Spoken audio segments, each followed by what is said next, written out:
धन्यवाद सभापति महोदय। माननीय मुख्यमंत्री महोदय द्वारा सदन में पेश बजट आम जनता का बजट है। ये बजट किसी के मन की बात नहीं है। काबिल मुख्यमंत्री ने राजस्थान के किसानों के दर्द को समझा, युवाओं के जज्बे को समझा और कर्मचारियों के मर्म को समझा सभापति महोदय। और ये बजट वर्क और हेल्थ पर आधारित बजट है। ये जुमलों के व्यापार का बजट नहीं है सभापति महोदय। ये डबल इंजन का सरकार का भी बजट नहीं है। ये बजट किसान पुत्र द्वारा किसान हृदय सम्राट के लिए युवा के पिता के रूप में प्रस्तुत किया हुआ बजट है। अच्छे दिनों का बजट भी इसे नहीं कह सकते, ये जादूगर का ज़मीनी बजट कहा जाएगा।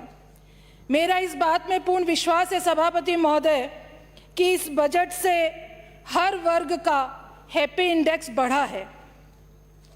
जब हम राज्य सरकार के बजट की बात करते हैं सभापति महोदय, तो हमें केंद्र बजट को भी ध्यान में रखना होता है।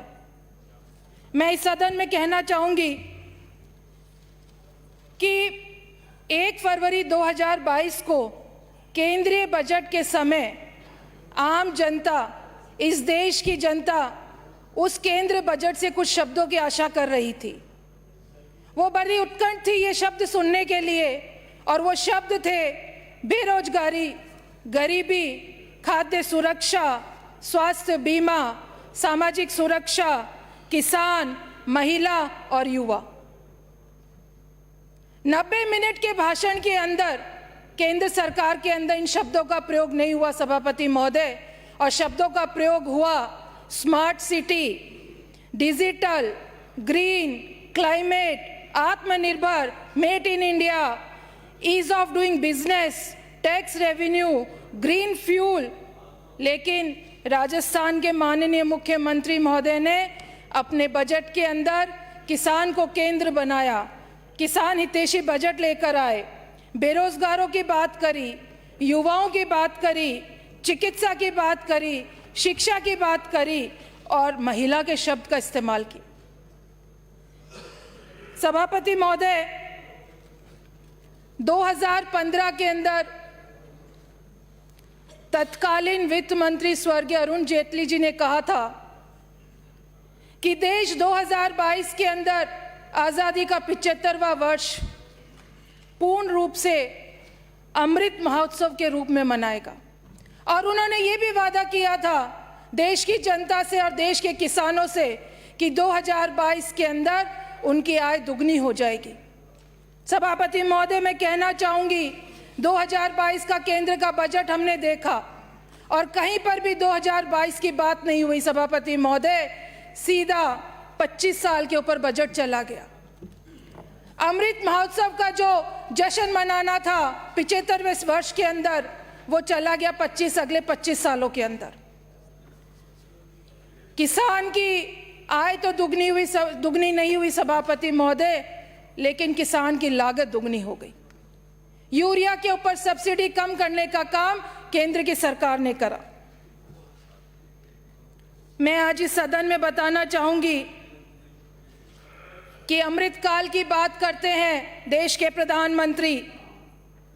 ये कैसा अमृतकाल है? लोग बेहाल हैं और मित्र मालामाल हैं। सभापति महोदय, देश के करीब 20% परिवारों की आय 53% की कमी आई है और देश के 20% लोगों की, अमीर लोगों की वार्षिक आय के अंदर 49% की वृद्धि हुई है। अभी सांगानेर से आने वाले माननीय सदस्य कह रहे थे कि आप केंद्र के लिए नहीं बोले, आप उनके अंश और अनुदान पर निर्भर हैं। मैं कहना चाहूंगी कि केंद्र सरकार अगर राज्यों को बजट देती है, अंश और अनुदान देती है, तो वो राज्य सरकारों का हक है, कोई भीख नहीं दे रही है। और उसके अंदर भी जो उनका हक है, जो उनका परसेंटेज है, उसमें भी डाका डालने का काम केंद्र सरकार कर रही है।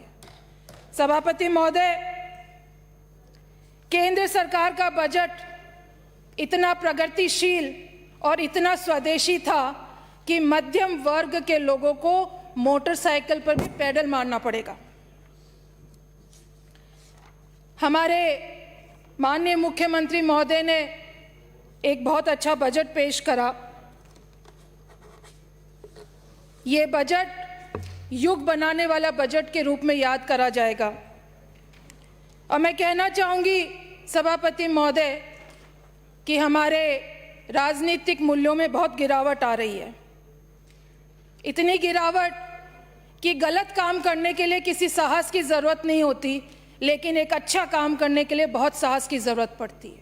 और इस रूप के अंदर राजस्थान का 2022-23 का बजट हमेशा याद करा जाएगा अपनी सकारात्मक सोच के लिए और साहसिक कदम के लिए।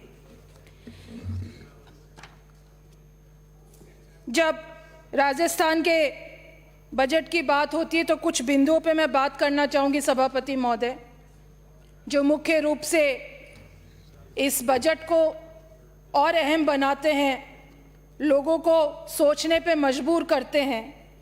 और जब मुख्यमंत्री जी यहाँ पर बजट पढ़ रहे थे और जब उनका बजट ख़त्म हुआ तो एक राजस्थान के अंदर एक खुशी का माहौल था। हर दफ्तर के अंदर पटाखे चल रहे थे, लोगों के खुशी का ठिकाना नहीं था। और उसका सबसे बड़ा कारण है सभापति महोदय कि पुरानी पेंशन योजना को अपनाकर उन्होंने लाखों कर्मचारियों को उनके बुढ़ापे की लाठी देने का काम करा है। राजस्थान देश का पहला राज्य होगा जिसने ये काम करा, जिसने ये योजना लागू करने का साहसिक कदम उठाया। 2023 के अंदर 2003 के अंदर दिसंबर के अंदर एनडीए की सरकार थी और वो ये फैसला उन्होंने अपने सरकार में करा कि उनके जो कर्मचारी है उनकी पेंशन को बंद कर दिया जाए। और उन्होंने राज्यों पर छोड़ा कि ये आप पर है कि आप इन पेंशन की योजना को लागू करते हैं या नहीं करते, आप इनको आगे बढ़ाना चाहते हैं या रोकना चाहते हैं। राजस्थान के अंदर उस समय बीजेपी की सरकार थी और उन्होंने भी पेंशन योजना को बंद करने का काम करा। सभापति महोदय, राजस्थान सरकार का ये निर्णय अभूतपूर्व रहेगा और माननीय मुख्यमंत्री महोदय ने राजस्थान की धरती से देश को एक नई राह दिखाई है। और मैं समझती हूँ और मुझे पूरा विश्वास है कि जल्द ही देश के अलग अलग राज्यों के अंदर राजकर्मियों को पुरानी पेंशन का लाभ मिलेगा। सभापति महोदय, मैं आपको अवगत करा दूँ, आप भी झुंझुनू से आते हैं। जिस जिले से आते हैं हम, वो एक सैनिक जिला है और जिले के हर गांव और हर ढाणी के अंदर देश की रक्षा के लिए प्राणों की आहुतियां दी गई और हर गांव के अंदर और हर ढाणी के अंदर शहादत देने वाले वीरों की प्रतिमाएं लगी हुई हैं। माननीय सभापति महोदय, इन प्रतिमाओं में हमारे अर्धसैनिक भी शामिल हैं, चाहे वो बीएसएफ हो, सीआरपीएफ हो, आईटीबीपी हो। इनके भी पेंशन रोकने का काम तत्कालीन एनडीए की बीजेपी की सरकार ने किया था। दूसरा जो बजट का सबसे बड़ा पहलू है सभापति महोदय, वो स्वास्थ्य से संबंधित है।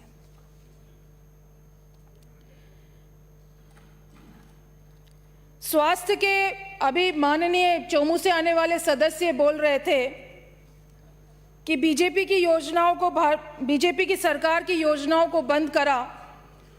मैं बताना चाहूँगी कि मुख्यमंत्री चिरंजीवी स्वास्थ्य बीमा योजना जो माननीय मुख्यमंत्री जी पिछली बार लेकर आए, 5 लाख तक की स्वास्थ्य बीमा की उन्होंने घोषणा करी, उसको बढ़ाकर 10 लाख स्वास्थ्य बीमा की उन्होंने घोषणा करी है, बढ़ा के 10 लाख तक का स्वास्थ्य बीमा करा जाएगा। और ये सबसे बड़ा कमज़ोर वर्ग जो है समाज का, उसको राहत देने का काम करा है।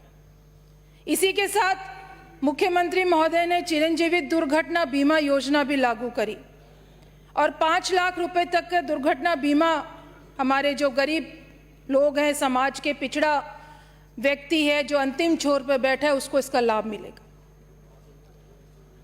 मैं इस मंच से कहना चाहूँगी सभापति महोदय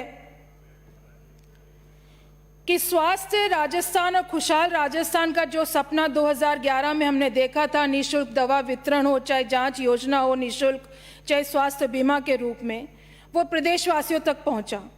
आप सभी जानते हैं, यहाँ बैठे हैं, चाहे वो पक्ष हो चाहे वो प्रतिपक्ष हो, कि केंद्र की आयुष्मान योजना जिसका जिक्र बार बार चौमू से आने वाले सदस्य कर रहे थे, उसके अंदर कितने लाख रुपए का स्वास्थ्य बीमा है, कृपया करके ये वो बताते तो ज़्यादा अच्छा लगता। सभापति महोदय, शिक्षा और रोजगार की बात करी। शिक्षा के क्षेत्र के अंदर हमारे मुख्यमंत्री महोदय ने बहुत सी घोषणाएं करी हैं, और जब मैं चेहरा देख रही थी और मैं अपने बजट पे जो बहस हो रही थी तो प्रतिपक्ष के भी विचार मैंने सुने। बजट में बोलने के उनके पास कुछ नहीं है।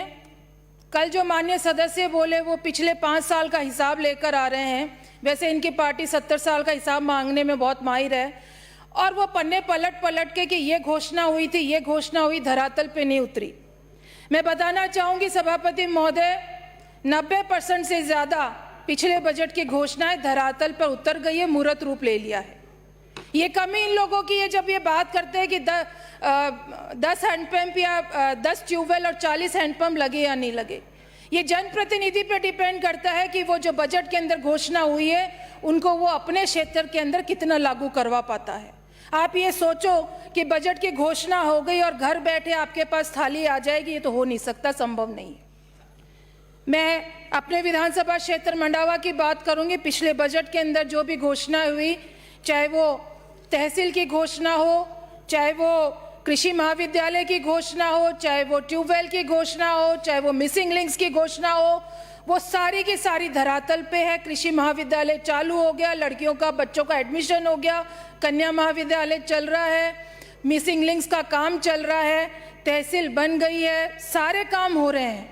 लेकिन हमें तो बुराई करने की आदत है, कहीं ना कोई मीन में एक निकालने की बात आती है, इसलिए हम लोग इस तरीके की बात करते हैं। एक जो सबसे बड़ी घोषणा सभापति महोदय, 2 मिनट में समाप्त करें प्लीज। मैं 5 मिनट लूंगी सभापति महोदय, आप मुझे समय दें।